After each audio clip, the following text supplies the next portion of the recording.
Shalom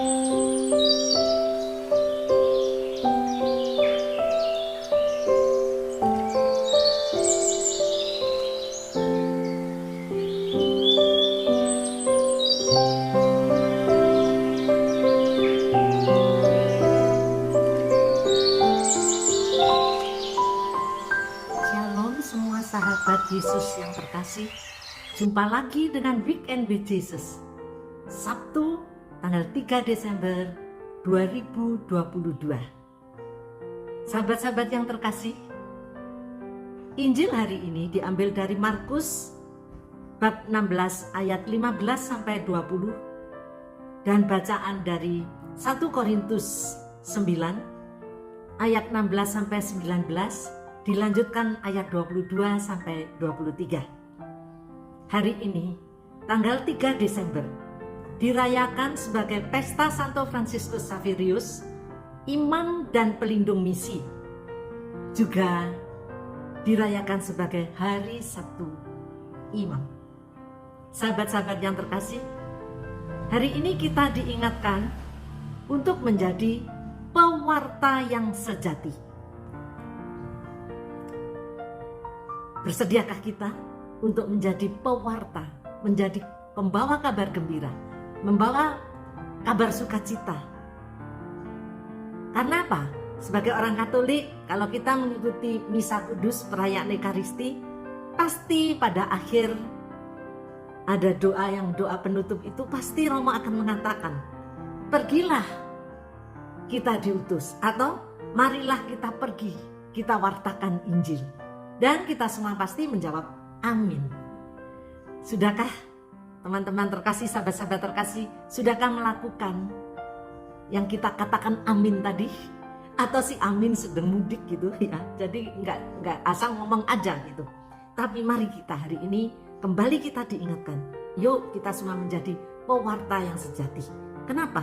Karena tugas kita adalah mewartakan kabar sukacita, mewartakan kabar gembira kepada siapa saja, kapan saja, di mana saja. Dan itu harus dengan sukacita. Nah, kalau kita harus mewartakan kabar sukacita, penyelamatan Tuhan, tapi kitanya sendiri, sayanya ini sebagai pewarta, wajahnya cemberut, ditekuk kayak kates gitu ya, nggak ada sukacita, tidak mencerminkan sukacita. Bagaimana kita bisa mengajak orang lain untuk mengalami sukacita itu?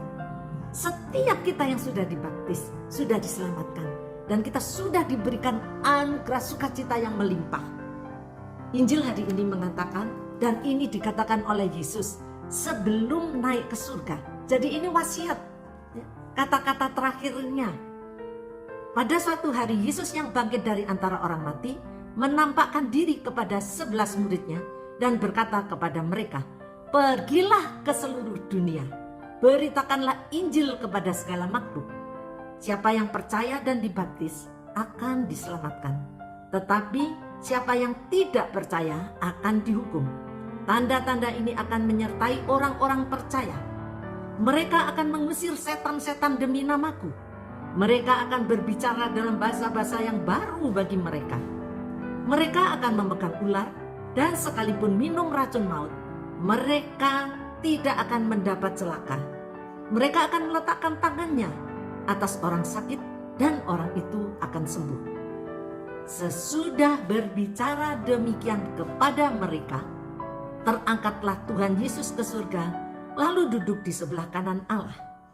Maka pergilah para murid memberitakan Injil ke segala penjuru, dan Tuhan turut bekerja dan meneguhkan firman itu dengan tanda-tanda yang menyertainya. Demikianlah sabda Tuhan. Tuhan bersabda, dan kita mengatakan terpujilah Kristus. Kita terus memuji, memuliakan Tuhan. Dikatakan sesudah berbicara demikian kepada mereka. Siapa mereka? Pada saat itu ke-11 muridnya. Sekarang siapakah murid-murid Yesus? Saya. Kita semua. Karena itu setiap akhir Ekaristi katakan mari pergi, kita diutus. Pergilah, wartakanlah kabar sukacita, dan kita selalu katakan amin. Ayo kita benar-benar, sahabat-sahabat terkasih, kita wartakan kabar sukacita. dengan penuh syukur, dengan tulus hati. Dan kalau di sini Tuhan Yesus selalu mengutamakan orang-orang yang sakit, orang-orang yang miskin, orang-orang yang menderita. Dikatakan kerasukan setan itu menderita loh. Orang-orang yang kecil. Dan dikatakan di sini itu bukan karena kepintaran kita murid Yesus, tapi Tuhan sendiri yang bekerja. Tuhan sendiri yang terus mengikuti, yang menyertai pelayanan kita semua. Jadi jangan takut, jangan khawatir. Kita bawa kabar sukacita itu. Kita kenalkan Tuhan dengan cara hidup kita sehari-hari. Lah kalau kita sebagai pewartanya di dalam, ya beda loh ya, di mimbar kita pewarta, waduh dengan semangat luar biasa. Ya puji Tuhan, syukur kepada Tuhan. Tapi dalam kehidupan sehari-hari terhadap orang di rumah, dengan karyawan, ya, dengan teman-teman sekerja atau tetangga, bahkan yang bukan Kristen, bukan Katolik, bagaimana sikap kita? Kalau sikap kita ini benar-benar mencerminkan murid Yesus yang sejati, mencerminkan pembawa sukacita, kabar sukacita, saya percaya akan semakin banyak orang percaya kepada Tuhan dan ikut Yesus. Apa yang harus kita lakukan? Mewartakan dengan sukacita, dengan tulus hati. Pada bacaan yang pertama, Rasul Paulus menceritakan, Paulus ini muridnya Nabi Gamaliel, bukan murid Yesus loh ya. Jadi Paulus ini dulu Saulus yang mengejar-ngejar orang Kristen, ya, menganiaya, membunuh, tapi dengan berjumpa dengan Yesus, bertobat dan mau mengikuti Yesus, mewartakan kabar sukacita. Malah semangatnya luar biasa. Dan di sini di 1 Korintus 9 dikatakan apa? Saudara-saudara, jika aku memberitakan Injil, aku tidak mempunyai alasan untuk memegahkan diri. Memegahkan diri itu sombong. Wah, aku lo pewarta. Wah, aku lo pengajar sep atau apa. Wah, aku lo pemimpin di komunitas, di lingkungan, di paroki. Tidak boleh kayak gitu. Jadi kita benar-benar tidak boleh memegahkan diri. Dan Paulus katakan, jika aku memberitakan Injil, aku tidak mempunyai alasan untuk memegahkan diri. Sebab itu adalah keharusan bagiku. Kita ikuti ya teladan Rasul Paulus ini, bahwa itu kita nggak boleh sombong, nggak boleh males-malesan juga, nggak boleh suam-suam kuku juga. Harus benar-benar semangat untuk mewartakan kabar sukacita. Kenapa? Harus, keharusan bagiku. Kita ikuti ini, yang aduh ya aku harus. Mungkin sebagai pewarta, sebagai awam gitu ya, kadang-kadang kita aduh males ah. Nah ingat Paulus mengatakan ini adalah keharusan bagiku, semangat lagi ya. Dan di sini dikatakan di ayat yang ke-18, kalau demikian apakah upahku? Upahku ialah bahwa aku boleh memberitakan Injil tanpa imbalan, dan bahwa aku tidak menuntut hakku sebagai pemberita Injil. Sahabat-sahabat terkasih, Paulus ini pergi kemana-mana mau mengajar, memberitakan Injil. Yesus yang luar biasa. Dengan backgroundnya yang dulu mengejar-ngejar, menganiaya orang-orang Kristen. Tapi dengan pertobatannya yang sejati, dia benar-benar menjadi pewarta yang luar biasa. Sama kalau kita juga jadi pewarta awam. Yuk kita ikuti teladannya Paulus, bahwa ini aku harus memberitakan Injil. Apa sih upahku? Ya, upahku ialah bahwa aku boleh memberitakan Injil tanpa upah, tanpa imbalan. Ya, pada saat itu, pada zaman itu, memang ketua-ketuanya jemaat itu ya, jadi seperti pewartanya, nabi-nabinya itu kan dihidupi oleh jemaatnya, punya hak untuk mendapatkan makan, minum. Tapi Paulus mengatakan, dia dikatakan loh, dikatakan bahwa dia tidak memakai itu semua, tidak menggunakan haknya itu. Di sini dia bilang, sebab itu adalah keharusan bagiku, celakalah aku jika tidak memberitakan Injil. Seandainya aku melakukan pemberitaan itu atas kehendakku sendiri, memang aku berhak menerima upah. Tetapi karena aku melakukannya bukan atas kehendakku sendiri, pemberitaan itu merupakan tugas yang ditanggungkan Allah kepadaku. Mari sahabat-sahabat terkasih, kita merasa bahwa kita ini menjadi murid Yesus, membawa kabar sukacita. Kita punya tugas perutusan, kita punya tugas dalam kehidupan sehari-hari untuk membawa sukacita, tidak membawa malapetaka, tidak membawa beban bagi orang lain, tapi kita menjadi penolong yang luar biasa bagi sesama kita, terutama yang menderita, yang kekurangan, apalagi di masa pandemi yang masih belum berakhir ini. Kita karya nyata, bukan hanya berkhotbah. Kalau khotbah di mimbar itu gampang saja, sudah disiapkan. Tapi dalam kehidupan sehari-hari, di mana kita harus menjadi pelaku firman, ya, kita hendaknya semua menjadi pelaku firman. Memang tidak gampang, tidak mudah. Kita sudah berbuat baik, tapi dicela, ya, bahkan digosipkan.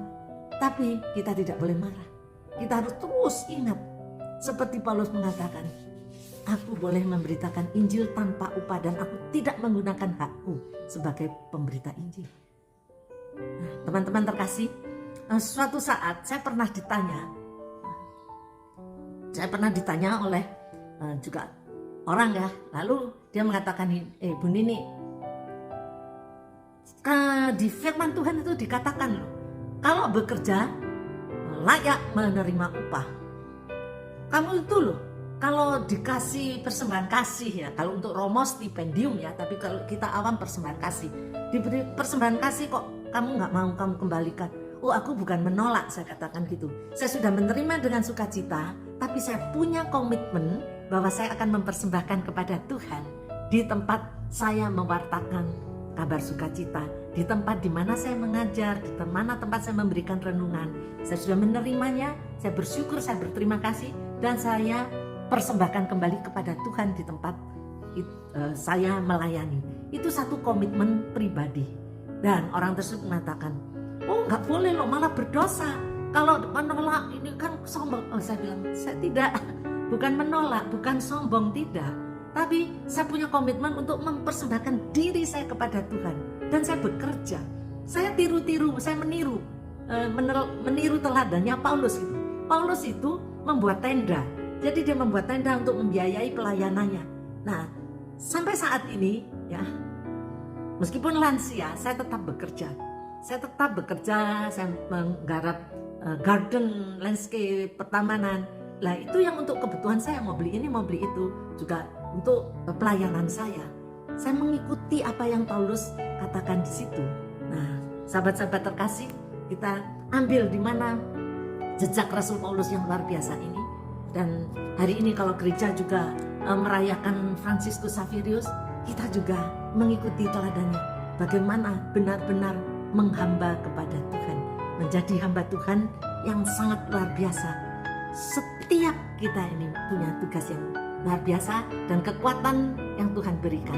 Hanya dengan kasih karunia Tuhan dan dengan kuasa dari Roh Kudus, maka kita bisa melakukan tugas perutusan kita dengan tulus ikhlas, dengan sukacita, dengan gembira, dengan benar-benar rasa syukur.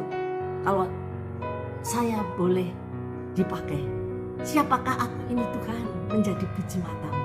Terus kita pakai karunia Tuhan yang Tuhan sudah berikan kepada kita. Pasti kita akan menjadi kekasih Tuhan dan kita menjadi kekasih dari sesama kita. Tuhan Yesus memberkati kita semua. Saya Maria Gabriela Nini Darmayanti Adiwijaya, pengajar SEP Surabaya. Mari saudara-saudara, sahabat-sahabat yang terkasih, saksikan terus Weekend with Jesus yang ditayangkan setiap hari Sabtu di channel yang sama. Tuhan Yesus menyertai, memberkati, dan melindungi kita semua. Shalom.